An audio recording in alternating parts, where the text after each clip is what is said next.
नमस्कार जूनियर्स, मेरा नाम है आदित्य शर्मा और आप देख रहे हैं कॉमर्स बेहद। और आज हम लोग बात करने वाले हैं आईपी यूनिवर्सिटी के 5 अलग अलग कोर्सेज के सिलेबस चेंज के बारे में। आईपी यूनिवर्सिटी ने 5 कोर्सेज का नया सिलेबस रिलीज करा है 20 जनवरी को। आइए जानते हैं कौन कौन से कोर्सेज है, क्या क्या चेंजेस हुए हैं। शुरू करते इस वीडियो को बिना किसी प्रॉफिट और लॉस के। जूनियर्स, मैंने आप लोगों के लिए आईपी सिलेबस नाम की एक सीरीज निकाल रखी है, जिसके अंदर मैंने आप लोगों को लेटेस्ट सिलेबस सारे सब्जेक्ट्स के बताए थे, मतलब सारे कोर्सेज के बताए हुए थे। बीबीए का बताया था, बीकॉम ऑनर्स का बताया था, बीसीए का बताया था, बीजेएमसी का बताया था। अलग अलग कोर्सेज के मैंने आप लोगों को लेटेस्ट सिलेबस आईपी यूनिवर्सिटी के मैंने बताए थे, जो कि आप लोगों के नए सिलेबस थे।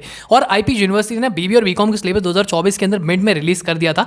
बट अब आईपी यूनिवर्सिटी ने 20 जनवरी को 5 कोर्सेज का सिलेबस दोबारा से री रिलीज करा है, उनको चेंज करके रिलीज करा है। बच्चों को सवाल आ रहा है कि भैया हमारा जो पुराना सिलेबस और नया सिलेबस है उनके अंदर क्या कुछ चेंज आ रहा है, क्योंकि फर्स्ट सेमेस्टर हमारा पुराने सिलेबस पे हो गया और नया सेमेस्टर अब हमारा जो सेकंड सेमेस्टर है वो हमारा नए सिलेबस के अकॉर्डिंग हो रहा है। तो सेकंड सेमेस्टर ऑनवर्ड्स हमारे लिए कौन सा सिलेबस फॉलो होने वाला है, आप लोगों को बहुत सारे डाउट्स आ रहे हैं। सबसे पहले मैं आप लोगों को बताता हूँ, आईपी यूनिवर्सिटी ने 20 जनवरी को 2025 के अंदर ही रिलीज करे हैं 5 कोर्सेज सिलेबस, जिसके अंदर पहला है आप लोगों का बीकॉम ऑनर्स का सिलेबस, दूसरा आप लोगों को वहाँ पे बीबीए का सिलेबस, बीबीए जनरल का सिलेबस, बीबीए बीएनआई का, फोर्थ आप लोगों का बीबीए कैम का सिलेबस एंड इसके अलावा बीबीए एमबीए का आप लोगों का इंटीग्रेटेड सिलेबस। तो ये 5 कोर्सेज के आईपी यूनिवर्सिटी ने सिलेबस को डिक्लेयर करा है एंड इनके अंदर चेंजेस क्या क्या है वो मैं आप लोगों को समझा देता हूँ। देखो, आईपी यूनिवर्सिटी ने फर्स्ट सेमेस्टर जो आप लोगों के हो चुके हैं वो आप लोगों के पुराने सिलेबस के अकॉर्डिंग हो चुके हैं और पुराने सिलेबस अब आप लोगों की साइड से हट चुके हैं। जब आईपी यूनिवर्सिटी ने नए सिलेबस डाले थे तो उस टाइम पे तो वहाँ पे पुराने सिलेबस भी आप लोगों को दिख रहे थे, बट अब आईपी यूनिवर्सिटी की साइड से पुराने सिलेबस आप लोगों के हट गए हैं। अब मैं आप लोगों को बता देता हूँ कि आप लोगों के नए सिलेबस के अंदर क्या क्या चेंजेस हुए हैं। तो जूनियर्स, अगर हम लोग सबसे पहले बात करते हैं बीकॉम ऑनर्स की, तो बीकॉम ऑनर्स के अंदर आप लोगों के टोटल क्रेडिट्स बनते थे 3 साल की डिग्री के अंदर 132, और अभी भी वो जो आप लोगों का सिलेबस चेंज करा है उसके अंदर 132 क्रेडिट्स ही बन रहे हैं।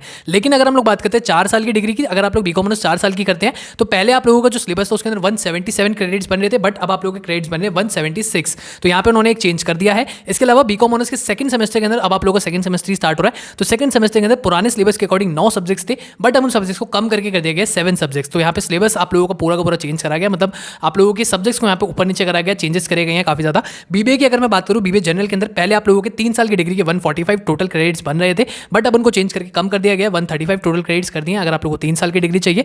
और अगर आप लोग 4 साल की बीबीए करते हैं, मतलब बीबीए ऑनर्स करते हैं, तो आप लोगों के पहले क्रेडिट बनते थे 185, जो कि अब कर दिए आप लोगों के 183। बीबीए के अंदर आप लोगों का जो सब्जेक्ट्स थे, सब्जेक्ट्स मतलब 9 के 9 ही हैं सेकंड सेमेस्टर के अंदर। पहले भी पुराने सिलेबस में 9 सब्जेक्ट्स थे, नए सिलेबस के अंदर भी आप लोगों के 9 ही सब्जेक्ट्स हैं, लेकिन वहाँ पे सब्जेक्ट्स आप लोगों के ऊपर नीचे करे गए हैं, मतलब आप लोगों के 1-2 सब्जेक्ट्स को हटाया गया है। और इसके अलावा जैसे पहले वाले सिलेबस के अंदर आप लोगों को मूक और आईकेएस मतलब इंडियन नॉलेज सिस्टम जो आप लोगों का सब्जेक्ट है वो दोनों एक साथ दे रखे थे चॉइस में, बट अब उनको अलग अलग कर दिया। आपको मूक भी करना पड़ेगा और आप लोगों को इंडियन नॉलेज सिस्टम भी करना पड़ेगा। तो ऐसे आप लोगों के सब्जेक्ट्स को चेंज करा गया। अब देखो भाई, जो आप लोगों का सेकंड सेमेस्टर का जो सिलेबस चेंज करा गया है उसके ऊपर मैं अलग अलग वीडियो बनाऊंगा, जैसे बीबीए के लिए अलग बनाऊंगा, बीकॉम ऑनर्स के लिए अलग बनाऊंगा। आप लोगों को सारी चीजें मैं एक साथ समझा दूंगा, नए आप लोगों के लिए वीडियोस लेके आऊंगा, तो आप लोग उनके लिए थोड़ा सा वेट करिए। बाकी अगर आप लोगों को कोई भी डाउट आता है तो आप मेरे को व्हाट्सएप करके पूछ सकते हैं, नहीं तो आप अपने कॉलेजेस के अंदर पूछ सकते हैं। बट अब आप लोगों को कौन सा सिलेबस फॉलो करना है, अब आप लोगों को नया सिलेबस फॉलो करना है। पुराने सिलेबस को बिल्कुल अगर आप लोगों ने डाउनलोड करा तो उसको हटा दो, डिलीट कर दो, भूल जाओ, और अब आप लोग नया सिलेबस डाउनलोड कर सकते हो। नया सिलेबस अगर आप लोगों को नहीं मिल रहा तो आप लोग गूगल पर जाइए, गूगल पर सर्च करिए आईपीयू यूएसएमएस सिलेबस। तो जैसे आप लोग यूएसएमएस की वेबसाइट पर जाएंगे, वहाँ पे सिलेबस के अंदर जैसे ओपन करेंगे, वहाँ पे थोड़ा सा आप लोग स्क्रॉल करके नीचे जाना, वहाँ पे आप लोग को दिख जाएगा 20 जनवरी वाली डेट पे देख लेना, वहाँ पे 20 जनवरी लिखा होगा, 20 जनवरी 2025। वहाँ पे आप लोग अपने कोर्स के हिसाब से 5 में से आप लोगों का जो भी कोर्स है, बीबीए है, बीकॉम है, बीबीए कैम है, बीबीए बीएनआई है, या फिर आप लोगों को बीबीए इंटीग्रेटेड है, उसके हिसाब से आप अपना सिलेबस डाउनलोड कर सकते हैं। सो यही था आज की वीडियो में। अगर आप लोगों को वीडियो अच्छी लगी तो वीडियो को लाइक करें, शेयर करें अपने दोस्तों के साथ। मैं मिलता हूं आपसे अगली वीडियो में, भी लेते हैं, धन्यवाद।